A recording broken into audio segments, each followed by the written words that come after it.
We are coming off a massive week and weekend of wrestling from Philadelphia mostly.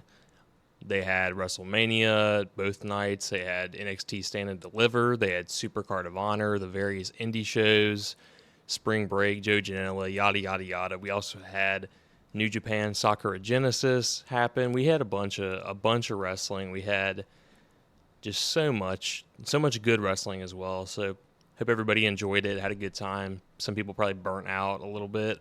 I know I got a little tired of it watching it by the end, but my name is JT from PWB, and today I'm going to give a rundown for the main shows that I watched during the weekend, and that is going to be starting with WrestleMania Night 1 and 2, and then that'll be followed by NXT Stand Deliver, and then I'll finish it off with ROH SuperCard of Honor. I'm not going to go super in-depth on these because it's been a little bit since these have happened, and I'm sure people aren't like clamoring for a breakdown of Oba Femi versus Dijak versus Josh Briggs, like match by match, but I'm going to give my overall thoughts on it, and yes, that's how we're going to just go through this quickly, make it through.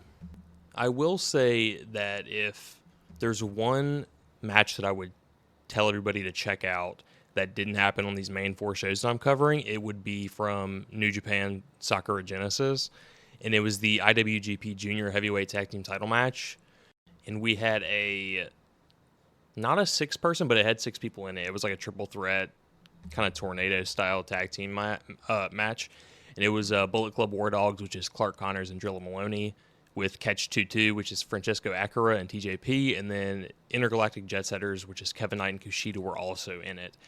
And I went 4.25 stars on it, and it's definitely worth your attention if you want to seek that out. It's like a fun, junior, fast-paced match that it was a real easy watch. Definitely a big standout match for me. And if you want to see all of the matches that I have that are rated 4 stars or higher for me personally, and then have like a show breakdown, a little description, the time, everything like that, you can just I have like a Google sheet pinned on my Twitter, which is at PW Bytes, and that's spelled PYTES, just like the podcast. And you can find that there, and that is a useful resource for me, and I'm sure some other people maybe have some use for it as well. And I will use that sheet to run down very quickly the standout matches for me this weekend. I had 8 matches in total above 4 stars this weekend. I had Kyle Fletcher versus Lee Johnson from SuperCard of Honor, Mark Briscoe versus Eddie Kingston from SuperCard of Honor. Then I had Oba Femi versus Dijak versus Josh Briggs from NXT Stand and Deliver. Then I had the previous New Japan match that I mentioned. And then from WrestleMania, I had Sami Zayn versus Gunther from Night 1. And then I had the final 3 matches from WrestleMania Night 2, which was Logan Paul versus Kevin Owens versus Sami Zayn. Not Sami Zayn versus Randy Orton. Then I had Bayley versus Io Sky. And then the final match, Cody Rhodes versus Roman Reigns. Those were my favorite matches out of the weekend. That is what I would watch if you just want to pick and choose, but I'm sure anybody who has even sought this out has watched a decent amount of those already. And so I'm just going to give quick, brief descriptions from all these matches. So I'm going to start on WrestleMania Night 1. The first match was Rhea Ripley defeating Becky Lynch. I give this 3.25 stars. I saw people a little bit higher on it. I saw people go from 4 stars, 3.75, 3.5. For me, it was all right. It was a decent match to start. It wasn't anything special. It was a back-and-forth match with finished kickouts and good counters. Ripley showed off her power moves, and Becky was attacking the shoulder and arm, which made sense. Eventually, they got into this back and forth. The Riptide was blocked, and Lynch goes for the cross armbreaker, which is eventually broken up with 3 straight power bombs, which is kind of showing off the power and the story that they were really going for.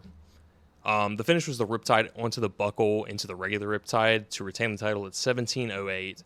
And this wasn't as good as the opener for the second night, because I think the opener for that had a little bit better pace and action for what the crowd wanted. But this was a decent opener, but there's nothing really blow away for me. I know that there were reports that Becky Lynch was sick and she was dealing with a fever, strep throat or something, so maybe that had something to do with it. But for me, this wasn't anything special, but I still enjoyed it. Then next we had the tag team ladder match for the championship, where they split the belts up. For me, I think maybe I'm accustomed to these type of matches, or I've just seen so many of these ladder matches where it just kind of feels like they do the same type of stuff. I saw people giving this like 4.25, 4.5. You know, they were loving this match. Good for them. You know, I mean, I'm glad they enjoyed it. I just gave it 3 stars. I mean, this was a pretty standard ladder match. You know, I respected like all the bumps and the way that they put their bodies on the line. It just felt like a paint by numbers like WWE ladder match, and with R-Truth having some comedy, like, oh, tag me in. Did you guys get it? That the joke is that it's not a normal tag match; it's a ladder match, so tags like aren't a thing. Did you get that? I don't know. I don't really like R-Truth's comedy, but DIY and Awesome Truth decided to go after each title, but Theory and Waller make the save and win the SmackDown Tag Team titles at 7 minutes and 31 seconds. One of the big highlights was JD McDonough taking a pretty insane table bump to the outside, where they tossed him from the ladder to the outside, and he went through some tables. There wasn't a lot of room over there to land, so that was kind of risky.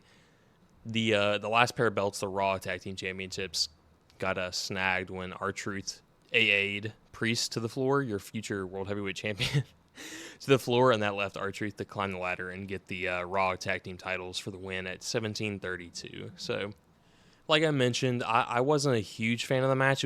I enjoyed it. Again, for me, 2.5 is the low end of the bar. Not low end of the bar. That's the average. And this is a 3-star match. I will never think about this again, but I did enjoy it when I was watching it. It just wasn't like it didn't really connect with me super strongly. And speaking of not connecting with me, is Andrade and Rey Mysterio defeating Santos Escobar and Dom. I gave this 2.75. It was a standard SmackDown TV match. I'll never think about this again. I mean, it wasn't anything special. Night 1 was a lot worse than Night 2. Dom grabbed a chair, and then Lane Johnson and Jason Kelsey grabbed the chair. Andrade takes out Dominic, and that left Rey to hit a top rope splash to pin Escobar. So nothing to talk about really there. But oh boy, did this next match connect with me. And Jey Uso defeats Jimmy Uso. This was the second worst match of the weekend that I saw. I gave this a 1.5 stars, and that is pretty generous. I mean, this was just absolute dog shit. And you know it's bad when cage matches even giving it a bad rating. I can't remember what it is now, but last time I looked, it was like 3.25 or something. And it just consisted of like super kicks and monologuing, and it just sucked. And it had Jay saying, "You my twin brother, Oos." Like, yeah, no shit, we know. Like, it just didn't work at all. It was one of the worst WrestleMania matches I've seen in a long time. Like, Jay was just like a massive idiot and believed Jimmy like begging for his life, and he was saying he was sorry. Like, nobody in the entire stadium bought it except for Jay because he's a dumbass. Eventually, after the super kicks and yelling at each other, the Superfly Splash gave Jimmy 2, but Jay hits a spear into his own Superfly Splash for the pin at 11:09. And just quickly, this leads me into a larger point. Like, can we admit that main event Jey Uso just isn't happening? And I say that after he is the number 1 contender for the world title, for Damian Priest's world title, the mid-card title, after that Raw last night. And, I mean, can we just be done with him? Like, he's had tons of big spots, and he hasn't delivered. Like, he had that shitty match against Roman at SummerSlam. He has this match. Like, he's just not like a singles guy. Like, can we get the Usos back together? Like, can you imagine that this guy is the one who would dethrone Roman that people were calling for? Like, I'm sorry, I know I would say I'd move this along quickly, but like, I just had to get my piece out about Jey Uso. He is just I don't get it. I mean, I don't get the yeeting, and Pat McAfee doing it so much is the worst. I mean, Pat McAfee's so fucking annoying. But moving on to another SmackDown type match, we had Jade Cargill, Bianca Belair, and Naomi defeating Damage Control. I gave this 2.25 stars. This was really more about the aura and entrances and protecting Jade, but giving her a win. They clearly still don't really trust her to do much, considering she barely did anything in this match. Like, she just came in and hit like a punt kick or like a pump kick, and her jaded finish. That was pretty much it.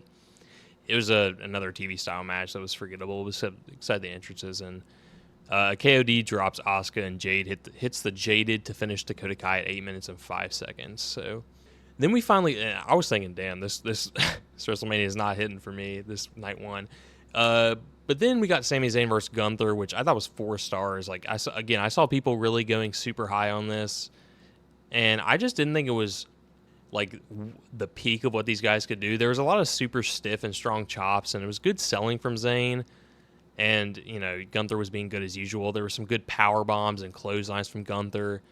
And, but then, like, Gunther was, like, yelling at Sami Zayn's wife. Like, I didn't love that. He just kept yelling at her and wouldn't cover. And that eventually got Zayn to wake up. And, Gunther goes up top, and it's enough to wake up Sami Zayn. And it allows Zayn to hit a Helluva Kick, and then this was pretty sweet. The finishing was pretty nice. There was a brainbuster under the buckle, setting up a pair of Helluva Kicks to give Zayn the pin and the title in a big upset at 15 minutes and 5 seconds. I didn't think this got the time to really turn into a fantastic match. It was a good match, great match, 4 stars. But it just didn't kick into that second gear for me. I don't really love these type of matches where somebody gets beaten 95% of it and then just gets the win out of nowhere. I don't really love that story. But hopefully this moves Gunther into the world title scene now, but I wrote this stuff before Raw happened, and then we saw Raw, and so we know that Cody's holding this title for a while, and then Damian Priest has the mid-card world title, so not the best match quality from that world title, but hopefully this moves on Gunther to bigger and better things. And I am interested to see what Zayn can do with the Intercontinental title. I hope that he proves that he's not totally washed now. I think they're going to have a title match on Raw between him and Gable, so we'll see where that goes. But the main event, the Bloodline defeats Cody Rhodes and Seth Rollins, like everybody predicted. This was 3.5 stars for me. I thought it was okay.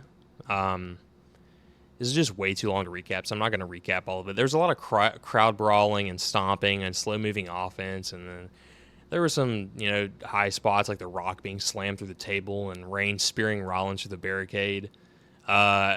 One of my bigger notes on the match was Rock's back knee was absolutely insane. Like, people were thinking MJF was going to show up. I mean, maybe he did show up with the way that Rock's back knee was looking. It was absolutely nuts. And I counted, and Rock took 6 bumps in this match, which is much more than I thought he'd take. I thought he would take like 1 or 2, but credit to him, he took a lot more. About the 4th crossroads of the match connects on Roman, but Rock hits him in the back with a weightlifting belt. A spear from Reigns sets up the Rock bottom and People's Elbow to give Rock the pin at 44 minutes and 33 seconds. Like, holy shit, this match did not have to go this long. Like, what are we doing? I mean, God. And then I wrote this down right after the match. Cole says Cody is screwed, meaning he is definitely winning the next night. So yeah, this was good at times. It had some decent moments, but it was way too long, just way too long. I would not want to rewatch this match. So WrestleMania, the night one, I wasn't feeling super great about it. I just gave it a 6 out of 10 because it had one like really good match for me. The rest of them was pretty decent, but I was pretty indifferent on a lot of them. Like, I could see if you loved the Rhea and ladder match and the main event a lot more than me, how this could be elevated to like an 8 or a 9 show, but personally, for me, I didn't feel it was that great, but it did set up into WrestleMania Night 2, which was the much, much better show. And that transitions us into Night 2 of WrestleMania, which I really did love. I mean, overall, I gave it a 9 out of 10 show, just to kind of spoil that rating. But we started off with a really hot opener, Drew McIntyre defeating Seth Rollins to briefly become the new World Heavyweight Champion. I gave this 3.75 stars. It's a very fun, 10-minute sprint. I mean, they were just really just either hitting or reversing their finishes from the opening bell. Like, I thought this was a really good and smart idea to give this the show some juice after Night One's crowd was really not that loud, and that's something I'm not going to get into really. But the crowd did not love Night One; they were not super loud, and so yeah, there were 3 claymores, 3 curb stomps, 2 pedigrees, and a future shock DDT were all kicked out of, and then eventually Drew hit a 4th claymore kick to win the title at 10 minutes and 40 seconds. Also, Drew during the match went outside and tweeted something during the match, bored at work, LOL. So I thought that was really funny. CM Punk was on commentary and attacked Drew after the match with his cast or whatever he had on, which led to Senior Money in the Bank, Damian Priest running down, hitting a chokeslam, and successfully cashing in to win the World Heavyweight Championship. And I thought it's a fine use of the Money in the Bank because you have it on Damian Priest, which you're obviously not going to give him the main title, which is the actual important title. But this Drew and Punk feud feels way more important than this title, which even makes more is even more clear now because Punk also cost Drew the number 1 contender match on Raw the following night. So this really just feels like a secondary, like even if whatever they want to tell you about it being a world title, Seth was trying to make it important and he didn't elevate it. I mean, he really couldn't. They gave him that title because Roman didn't want to show up to work, whatever. But yeah, fine use of the Money in the Bank. I mean, you can't really do much else. But it's still a mid-card title. I mean, it is what it is. We'll see what the young up-and-comer 41-year-old Damian Priest can do with it. And then we had the Bobby Lashley and the Street Profits defeating the Final Testament. I give this one 3 stars, and it wasn't good, but it wasn't like boring and very annoying like the Jay and Jimmy match. It eventually became so bad that it was good. Like, Snoop Dogg was absolutely hilarious on commentary. He was like the friend you invite over to watch WrestleMania who like kind of knows wrestling. Like, maybe he like plays the games or like sees some clips on TikTok and he's just high as fuck. And he was like, oh dang, it's a suplex, wow. Like, that type of stuff. Bully Ray was a special guest ref and he was looking pretty rough. He had a few Philly cheesesteaks. Nothing wrong with that, but he was looking a little bit puffy out there. Ford hit like a cool dive to the outside. B-Fab and Scarlett gingerly went through a table. I mean, Scarlett was like dead for like the rest of the match, like 10 minutes. Okay, it wasn't 10 minutes, but it was funny. The big spot of the match got messed up as the table broke under Cross's weight before Ford could hit a big splash. So like, as you can tell, like this was just a complete mess, but it was super fun. Like, Ford followed up after they messed up that spot and did a big splash through the table anyway for the win at 8 minutes and 36 seconds. So yeah, I mean, I'll never think about this again or watch it, but it was fun enough. I mean, it had some good spots and it was more comedy than anything. I don't know if that was the intention, but it was a good time, enjoyable to watch. Next up, we had a match that I thought over-delivered, a lot, because when I think of LA Knight, I don't think of his in-ring work, but LA Knight defeated AJ Styles. I gave this one 3.25 stars. I thought this was a very solid match. There was good offense from Styles, and there really wasn't much else to say. I mean, LA Knight didn't sell his leg, even though Styles was working on his leg the entire match, but I still enjoyed the match. Knight gets the win with a BFT at 12 minutes and 28 seconds. And again, I don't have anything to say about this. I don't think I'll remember anything from it, but it was a solid enough match, kept it going, kept the streak going of good matches and not hating anything. And that transitions into the last 3 matches of this night, which I think really elevated the entire event and the entire weekend, because I gave all of these matches 4 stars or higher. And that starts off with Logan Paul defeating Kevin Owens and Randy Orton. And I gave this one 4.25 stars. I really enjoyed this overall. Paul shined again. I mean, he's such a natural at this, even though people want to hate him. I mean, I get it. But he's just such a natural. Like, he's had like 13 matches, and they've all been like either good to fantastic, and especially considering his in-ring experience, and 2 vets like Kevin Owens and Randy Orton, they were going to do exactly whatever they needed to do, and they provided solid work. Early on, the faces pick on Paul and turn on each other, as they always do. Classic. Some Twitch streamer in a Prime bottle helped Logan Paul. I can't remember what his name. I Show Speed, I think. Like, I've seen TikTok clips of him, but I would never in a million years watch his streams. But I didn't know who he was. I'd seen his face before, but couldn't tell you his name. The best part about that was Dave Meltzer tweeting about him afterwards and like but like it was just the way he typed it out. It was really funny. But finish was Orton hitting an RKO on Owens, but Paul dumped him out of the ring and hit a frog splash for the win in 17 minutes and 30 seconds. 17 minutes and 38 seconds. So yeah, this is I almost like this as much as Cody and Roman, but this was a super fun match. I mean, I really enjoy Logan Paul whenever he's on the show, and Owens and Orton are both solid. Owens is one of my favorites of all time, and Orton, you always know he's going to go in there and give a professional performance, so kind of figured that one was going to be a good match. Then we got the semi-main event of Night 2, and it was Bayley defeating Io Sky to become the new WWE Women's Champion. I gave this one 4 stars, another really solid match, really good match. Io worked over the leg Bayley broke years ago, with Bayley hitting big shots to fight her off. And this was pretty much, exactly how you want to write a nice, compact 15-minute story. Bayley was over in the arena. The crowd, or the work was good, and the crowd got what they wanted with a Bayley win.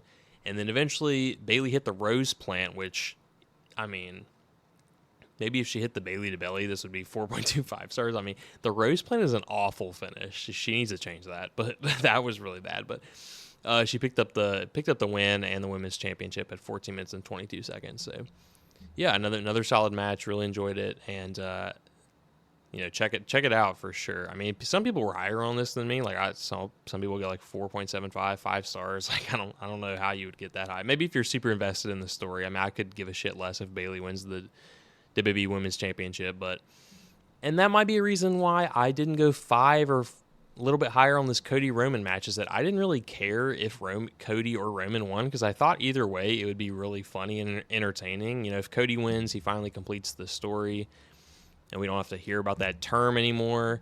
And if Roman won, it would just be an absolute meltdown on the internet, which would also be pretty fun. So I was really indifferent about what would make me happier, But going into this Cody and Roman match, Cody Rhodes defeats Roman Reigns to win the WWE Undisputed Championship.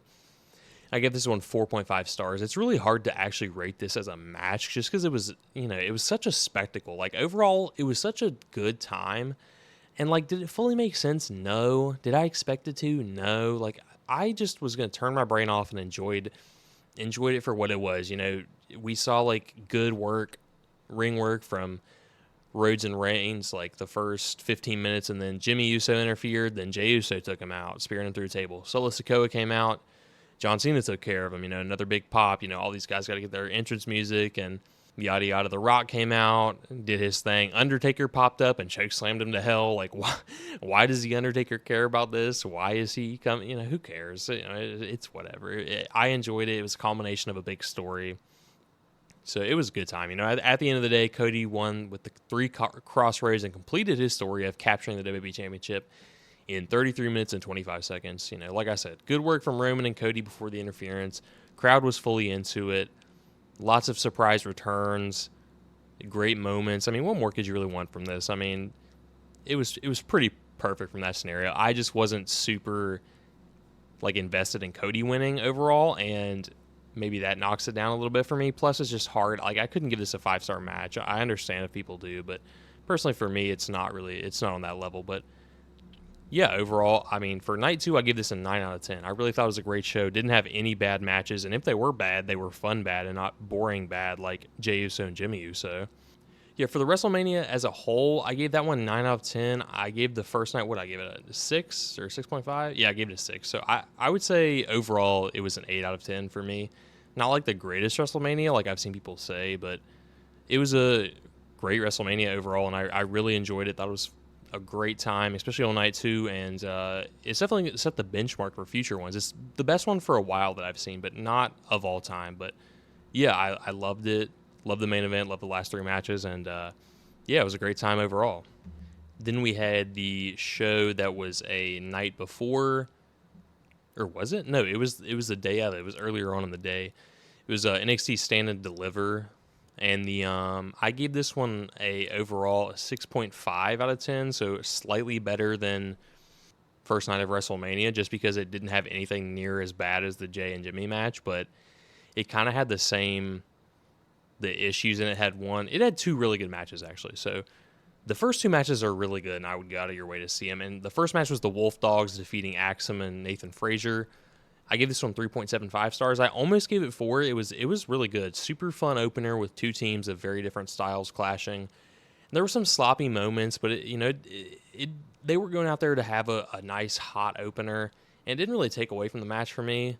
The finish was Braun Breaker hitting a spear on Frazier to retain the titles in 11 minutes and 23 seconds. So I know some people were kind of expecting Breaker and Corbin to lose the titles here so that Braun Breaker can get elevated to the main roster, but it appears not. So maybe he's going to be down there a little longer. Maybe they bring him up with the tag team titles. They've never really had an issue bringing them up with titles before. As we saw on Raw the following night, Ilya Dragunov came up with the NXT Championship and is going to be in the draft. So it's never really held them back before. But yeah, fun opener. I would absolutely go to your way to see that if you haven't. It was a quick and easy watch for me. But look, we need to have a discussion about this next match, because it was a very good match. I really enjoyed it. I gave it 4 stars, but people on Cage Match are going absolutely insane. And I know Cage Match is not a great barometer for WWE stuff, because people go on there and give anything 10 out of 10. They rate on a 10 scale. But they have this match ranked as like one of the greatest matches of all time on there. It's like a 9.1 or 9.2. Like that, I mean, that's absolutely absurd. Like, people want to talk about stories. There was no story in this match. It was just Obafemi, Dijak, and Josh Briggs going out there and having an old school PWG style sprint. Big dudes doing cool stuff. You know, that I feel like if this was in another company, some people would complain that there's no story in it. But whatever, you know, any company, I would enjoy this match. I mean, yeah, so this was Obafemi defeating Dijak and Josh Briggs. You know, there's some insane spots from Obafemi. Dijak looked awesome in this match, and Josh Briggs was there as well. No, listen, I don't, you know, Josh Briggs is fine, but I mean, Femi and Dijak were the best ones in this match. The main issue I had with this one is that we cut to so Dijak essentially has Briggs beat. He has him laid down, and then we cut to a camera kneeled next to them in the ring, like so close to them that you can see up Dijak's nose hairs. Like, this is obviously something's going to happen. I mean, you could see this coming from a mile away, and Femi grabs Dijak by the throat and says like some like corny dialogue before hitting his finish on top of Riggs and winning in 15 minutes to retain his title. So I really did not like the finish. I thought it was super. You could see it coming from a mile away, but I don't know. I know some people liked it, but like I said, very good match. But some people went overboard. Like 9.1 on Cage Match is absolutely insane. Like that, it's not that good. It's good, but it's not that good. And if you want something that's not good, we had Fallon Henley, Kalani Jordan, and Thea Hale defeating Izzy Dame, JC Jane, and Kiana James. Give this 2 stars. It was a 2-star special. Thea Hale is super annoying with her acting and comedy. I can't stand her. I think she's really bad. I mean, she's young, but she's really bad. Very annoying to me. Kiana James and Fallon Henley struggled to get up to the ropes before doing a Spanish fly off the top, and that was a highlight. And then Kalani Jordan split the uprights on the top rope moonsault to the floor. So lots of great action here. The match finished with Hale tapping out Dame with a Kimura in 11:41. So below average. You don't have to watch that. Speaking of very average, we had Roxanne Perez defeating Lyra Valkyria. I give this one 2.75 stars.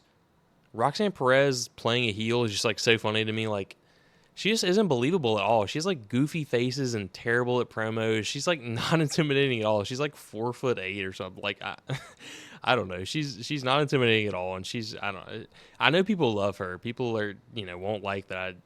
I don't think she's very good, but I don't know. The other issue in this match was Valkyria is clearly not over as a face, and she was getting booed against Perez, and it just made the entire match dynamic feel off. Like, she was having hope spots, but Perez was like, they were booing it. Like, the finish was Perez hitting a Poison Rana, a Code Red, and then locked on a crossface to the loudest reaction of the match. So the heel is tapping out Valkyria at 16 minutes and 20 seconds, and it gave Perez her second reign as NXT Women's Champion. Like I said, I'm not into Roxanne Perez. I like Lyra Valkyria, but she's not over as a face, and this match just didn't work. It wasn't very good, in my opinion. Then we had the NXT Championship match in the semi-main, and it was Ilya Dragunov defeating Tony D'Angelo, and this was a 3-star match for me. It was just like super, like the story of this match was weird. It was supposed like good guy, like, and remember, Tony D has kidnapped many people and had 2 dimes killed. This mobster Tony D was refusing help from his mobsters for some reason. Like, they were like trying to get him to cheat, and he was like, "No, I'm gonna do this on my own." That wasn't Italian, but like whatever. But and that ultimately led to his defeat, and the shaking of hands from Ilya and Tony D at the end of the match is just so weird. Like, why is Ilya shaking his hand? Like, I don't know. It was so weird. There were some cool H-bomb spots throughout the match. Like, there was one on the floor and another on the announce table where he put him through it. The finish of the match was when Dragunov hit a Torpedo Moscow and a top rope H-bomb with the hurt hand, because another story was that his hand was hurt throughout this match, and he was selling that as he was doing his offense. So he hit that to retain the title at 17:05, and I just said Tony D'Angelo isn't ready, and this was definitely on the lower end of title matches from Dragunov, and he did so much. He did the most that he could with Tony D. Let's say that.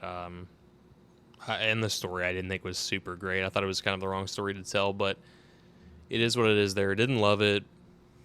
I mean, just a basic match. What wasn't worthy of an NXT title match on WrestleMania weekend, in my opinion. And finally, we had the main event of NXT Stand Deliver. We had Trick Williams defeating Carmelo Hayes in this blood feud, this story of NXT for the past while. I thought this was 2.75 stars. I didn't think this was very good. Like, it was slightly above average, but definitely not main event worthy for me. They did some crowd brawling and a few ref bumps, which were allowed as GM Ava told the ref to let things slide tonight. But this didn't really feel like a landmark match for either guy for me. I love Trick Williams. I think he is on his way to becoming a big-name superstar. I really do think he'll get there. I've thought that ever since I've seen him. He has a great look. The crowd is super into him. So even if he doesn't get there fully in the ring, I think that he is going to get there and be a big-time star. But he's still green at this point, and he needs more reps in these big-time matches. And I think that showed here. Trick wore out Hayes with the chair, getting payback for the Vengeance Day attack. The ref took the chair away, and that allowed Carmelo to score a near fall with a low blow. And then Hayes couldn't capitalize on it, and Williams hit the trick shot to win in 14:47. And, it didn't go very long. They didn't really get into another gear. Carmelo Hayes' offense was pretty boring. Trick's comeback wasn't super great. The crowd were into it, though, so, that was a plot, positive. Good crowd heat, and the finish was fine. It just didn't really feel like a star-making performance for either guy. Like, I'm not pumped for Carmelo to get to the main roster now, and I don't think Trick is there in ring yet, but he can get by on charisma and star power and his look. He has $1 million look, so yeah. Like I said earlier on, overall I gave it a 6.5 out of 10 for Stand and Deliver, which is the second ranked show right now. I have it third ranked overall on the weekend because I liked the next show, Ring of Honor SuperCard of Honor, a little bit better than that. And this had, I think, my match of the weekend. I don't think many people will think that, but for me, this Kyle Fletcher defeating Big Shotty Lee Johnson, I gave this one 4.5 stars, and I would watch this again over the Cody and Roman match. I get if people didn't like this type of match because they went out there and essentially the story was two guys getting 20 minutes to go out here and get as much shit in as they can, and it was just incredibly impressive and awesome. Like they just did a bunch of shit and just were fighting to be impressive and breakout stars of the weekend. And that's what I loved about this. Kyle Fletcher looked like an absolute geek with his presentation here. Like Sky Blue did his makeup and his hair looks terrible, but he's so good in the ring. He's fantastic. And this is the best Lee Johnson match I've ever seen. And I was impressed with him with keeping up with Fletcher. Fletcher takes Lee to the top rope and Lee counters with a super Canadian Destroyer off the top. Johnson goes for the frog splash. One more from the opposite turnbuckle for a 2.9 count. And that's what I'm saying. He hit a top rope or a super Canadian Destroyer off the top rope and then hit two frog splashes and Kyle Fletcher kicked out. So if you're not in this type of match, I get it. But for me, I really enjoyed it. And then Fletcher, the ending, gets the lawn dart into the buckles, takes a run up and kick to the face, followed by a turnbuckle brain buster that gets the 3 for Fletcher in 1951. So they did that spot before Zayn and Gunther did. But yeah, if you like matches where they just do a bunch of shit and it's just super exciting and great work, you definitely check out this match for sure. But I get that it wouldn't be for everybody.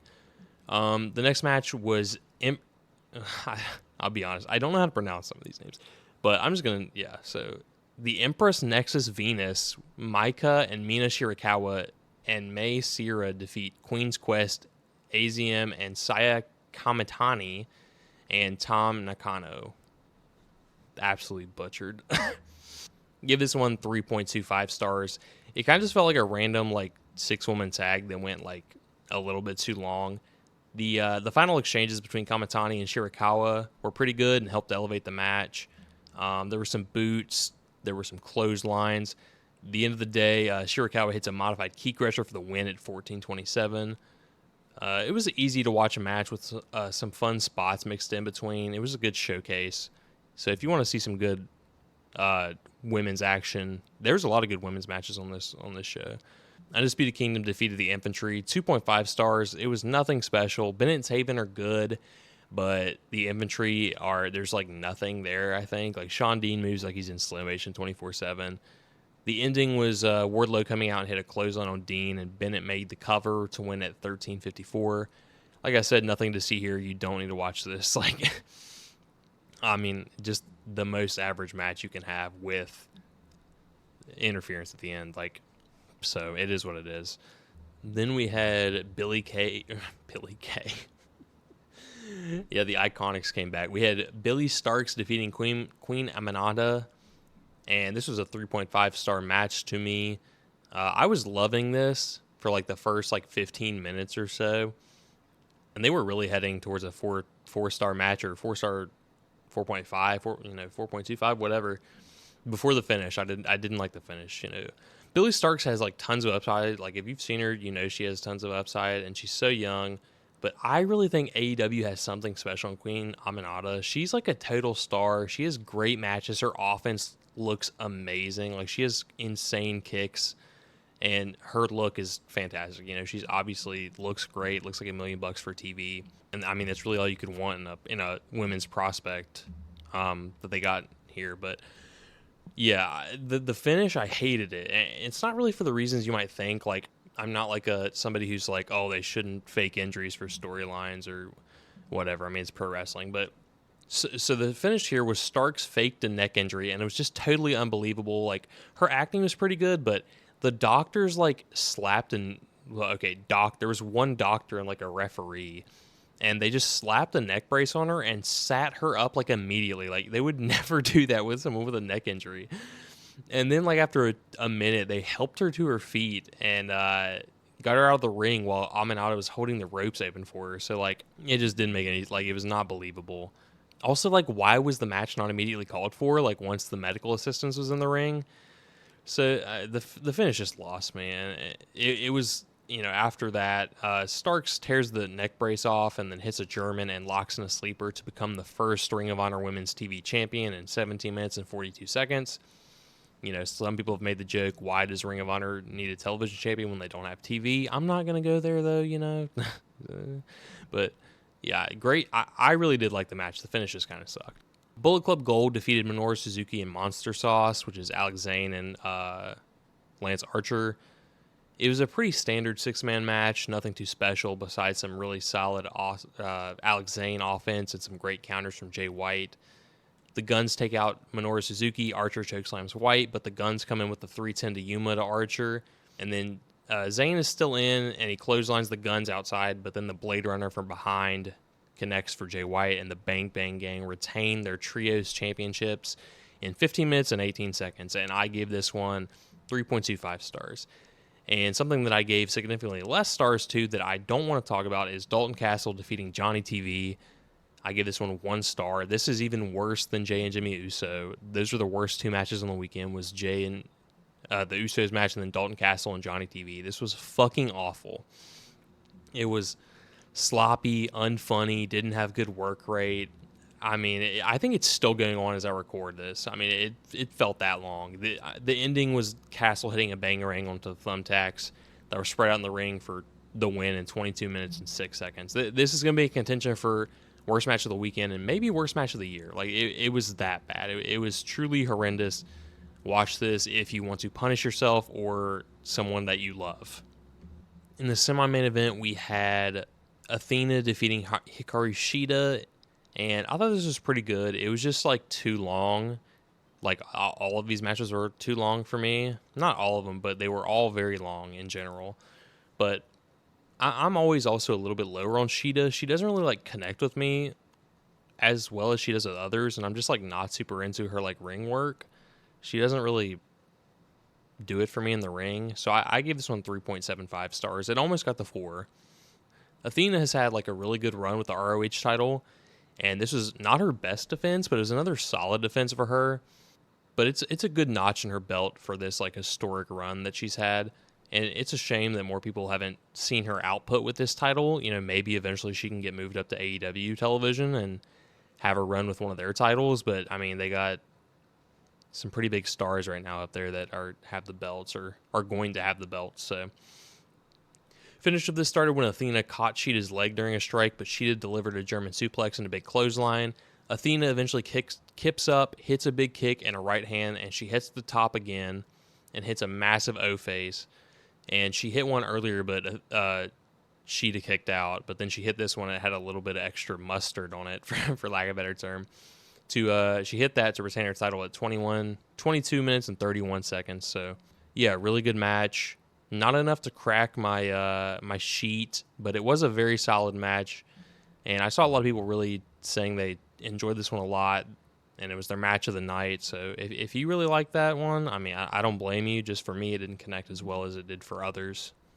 And finally, in the main event, we had Mark Briscoe defeating Eddie Kingston to become the new Ring of Honor World Heavyweight Champion.